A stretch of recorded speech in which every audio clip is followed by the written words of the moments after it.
Cosec square এ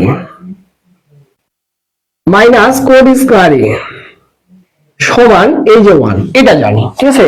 কোসেকের জায়গায় মান বসাবো, যেমন কোসেকের জায়গায় মান দেওয়া আছে a বাই b, আমরা লিখলাম a বাই b, এটার উপর স্কয়ার দিলাম, 1 টাকে এদিকে পার করে দিব, -1 সমান কি লিখতে পারি আমরা, এই যে কোড স্কয়ার এ, এভাবে লিখবো, কোনো সমস্যা নেই, ঠিক আছে। এটাকে যদি স্কয়ার করি আমরা পাবো a square divided b square, -1 সমান কি পাচ্ছি আমরা, কোড স্কয়ার এ।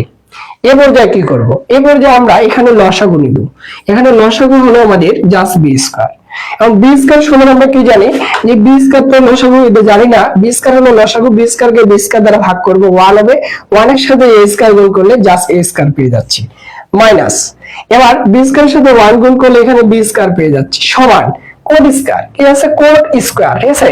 আচ্ছা, এখানে আমরা কোড স্কয়ার সমান ভাবে লিখতে পারি 1/10 স্কয়ার, 1 বাই কি 10 স্কয়ার, আমরা মান বের করব 10 এর, কে এর মান বের করব 10 এর, তাহলে ভগ্নাংশটাকে উল্টাই দিই, উল্টাই দিলেই তো আমরা 10 এর মানের দিকে কাছাকাছি যেতে পারবো। এটাকে উল্টাই দিলে উপরে হবে b স্কয়ার, নিচে হবে a square minus b square, সমান এটাকে উল্টাই দিলে আমরা পেয়ে যাব কি, শুধু 10 স্কয়ার নিচে 1, নিচের 1 এর দাম 9। এরপর যে আমরা কি করব, স্কয়ারটা নিয়ে রুট করে দেব, ঠিক আছে।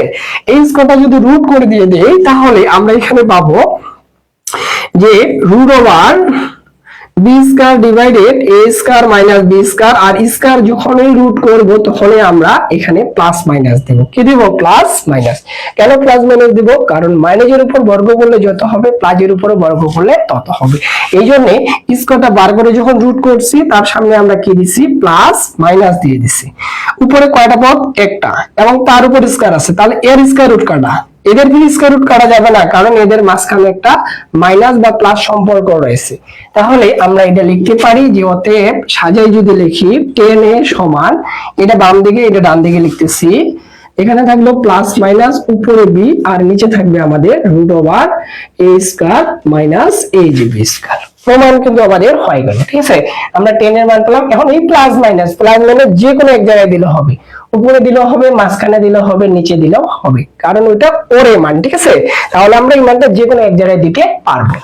আরেকবার বুঝিয়ে দেই, এখানে যে ডাইরেক্ট বর্গ করতে হবে এমন কিছু না, আমরা মান নিয়ে সূত্রটা দিয়ে যাচ্ছি যে কোসেক স্কয়ার এ মাইনাস কোড স্কয়ার এ সমান 1। কোসেকের জায়গায় আমরা মান বসাবো a ডিভাইডেড b, বসানোর পর এটাকে স্কয়ার করব, কারণ এটার উপর স্কয়ার আছে, আর এই 1 টাকে এইদিকে পার করে দিছি, মাইনাস কোড এটাকে এইদিকে প্লাস করে দিয়ে দিছি। এটা হিসাব করে এটা আগে আমরা কি করলাম, লসাগু করে নিলাম, আর কোটের জায়গাতে আমরা 1/10 দিলাম, এটার উপর স্কয়ার, তাহলে 10 এর উপর স্কয়ার। এরপরে কি করব, যেহেতু 10 এর মান বের করব, ভগ্নাংশটাকে উল্টাই দিচ্ছি, ঠিক আছে। তাহলে নিচেরটা উপরে যাবে, উপরেরটা নিচে আসবে, মানে 1টা যদি নিচে যায়, এই যে 1টা কোথায় গেল, 1টা যখন নিচে দিচ্ছি, নিচের 1 এর দাম নাই, তাই আমরা শুধুমাত্র এখানে 10 স্কয়ার রাখছি, আর এইদিকে ভগ্নাংশটাকে উল্টাই দিছি, নিচেরটা উপরে গেছে, উপরেরটা নিচে আসছে। তারপরে কি করছি, এই স্কয়ারটাকে আমি এইদিকে পার করে দিচ্ছি, তখন এটা রুট হয়ে গেছে, স্কয়ার পার করলে রুট হবে, আর রুট করলে প্লাস মাইনাস হবে, ঠিক আছে।